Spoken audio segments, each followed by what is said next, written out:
தந்தை, மகன், தூய ஆவியின் திரியேக ஆசீர்வாதம் நம் அனைவரையும் ஆசீர்வதித்து காப்பதாக. ஆமென்.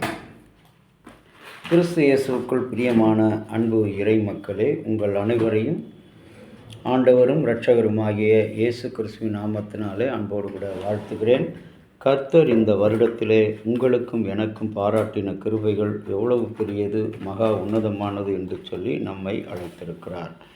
கடவுளுடைய இரக்கத்தினாலே இந்த நாளிலே நம்முடைய சிந்தனைக்காக நியாயாதிபதிகள் புஸ்தகம் 4ஆம் அதிகாரம் 22வது வசனம்.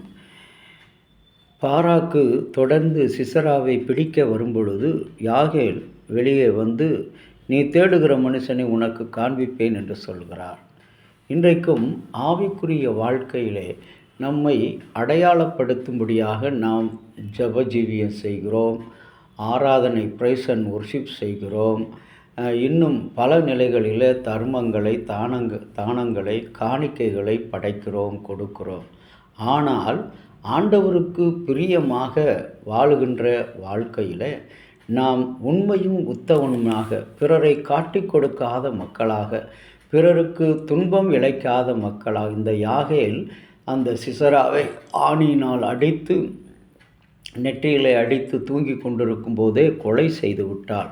இங்கே அவரை தேடி வருகிற பாராக்குவுக்கு அவனை காண்பிப்பேன் என்று மரித்து போன சடலத்தை காட்டுகிறார். இன்றைக்கும் நம்முடைய வாழ்க்கையில், ஆவிக்குரிய ஜீவியத்தில், நம்முடைய வியாதியில் நாம் மரித்து போய் கிடக்கிறோம். நம்மை ஆண்டவரிடத்தில் காண்பிக்க யார் இருக்கிறார்? நம்மை விசாரிக்க யார் இருக்கிறார்? இன்றைக்கு அருமையான தேவனுடைய பிள்ளையே, உன்னுடைய வாழ்க்கையில் நீ விசாரிப்பற்ற ஒரு மனிதனாக, தேவையற்ற ஒரு மனிதனாக, பல நிலைகளில் வெறுக்கப்படுகிற ஒரு மனிதனாக நீ காணப்பட்டால், இன்றைக்கு கர்த்தர் கரத்திலே நீ நேர்த்தியுள்ள மனிதனாக அழைக்கப்படுகிறார். இன்றைக்கு வாழ்வு என்பது குறைபாடுகள், குற்றங்கள் நிறைந்த இவ்வுலகத்தில் நாம் பயணம் செய்கிறோம். பயணம் செய்யும் பொழுது வழியிலே நாம் மலைகள், பள்ளத்தாக்குகள், ஆறுகள், சமவெளிகள், போக்குவரத்து நிறைந்த நெடுஞ்சாலைகள், ஆள் நடமாட்டம் இல்லாத அமைதியான சாலைகள், உயர்வுகள், தாழ்வுகள், மகிழ்ச்சிகள், துக்கங்கள், போராட்டங்கள், இழப்புகள், அநேக நொறுங்கின இதயம், தனிமை ஆகியவற்றை சந்திக்கிறோம்.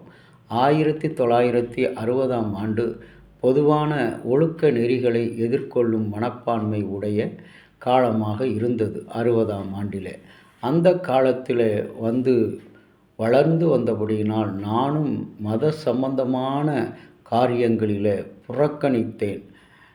என் வாழ்நாள் முழுவதும் ஆலயத்திற்கு சென்று வந்திருக்கிறேன். ஆனால் நான் 20 வயதை கடந்த காலகட்டத்தில் ஒரு பயங்கரமான விபத்தை சந்தித்த பின்புதான் விசுவாசத்தை காண்பித்த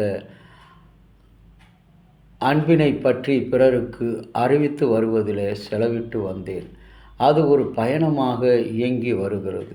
நமது வாழ்வு பயணத்தில் நாம் சந்திக்கின்ற சவால்கள், நமக்கு எதிராக எழுந்தினவர்கள், நம்மை காட்டி கொடுத்தவர்கள், நம்மீது குற்றம் சுமத்தியவர்கள், இவர்களுக்கு முன்பாக நாம் ஒரு சாட்சியாக, சவால் நிறைந்த சாட்சியாக, நமக்கு கிடைத்திருக்கிற வாய்ப்புகளை உறுதியோடு சந்திக்க நாம் ஒருபோதும் கைவிடாமல் நம்மோடு கூட எப்பொழுதும் இருப்பேன் என்று தேவன் வாக்களித்திருக்கிறார்.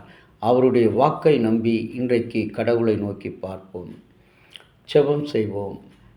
நேற்றும் இன்றும் மாறாத நல்ல தகப்பனே, ஆவிக்குரிய வாழ்க்கையிலே விழிப்பு என்பது அவசியம்.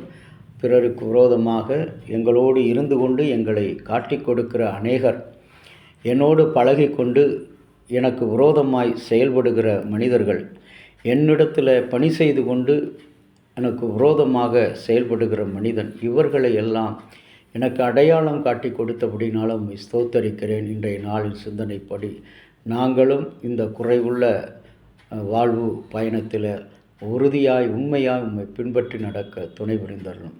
இறைமகன் இயேசுவின் நாமத்தில் வேண்டிக் கொள்கிறோம் நல்ல பிதாவே, ஆமேன். தந்தையாகிய கடவுளின் அன்பும் மைந்தராகிய இயேசுவினுடைய அருளும் பரிசுத்த ஆவியினுடைய நல்ல உறவும் பாதுகாப்பும் உங்கள் அனைவரோடு கூட இருந்து ஆசீர்வதித்து காப்பதாக. ஆமேன்.